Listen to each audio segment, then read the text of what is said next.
يا أيها الناس اعبدوا ربكم الذي خلقكم والذين من قبلكم لعلكم تتقون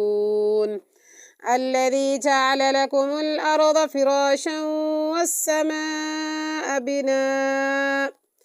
والسماء بناء وأنزل من السماء ماء فأخرج به من الثمرات رزقا لكم فلا تجعلوا لله أندادا وأنتم تعلمون وإن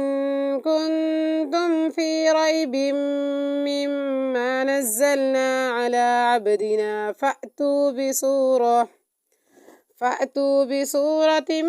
من مثله وادعوا شهداءكم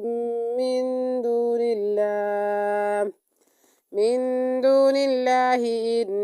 كنتم صادقين.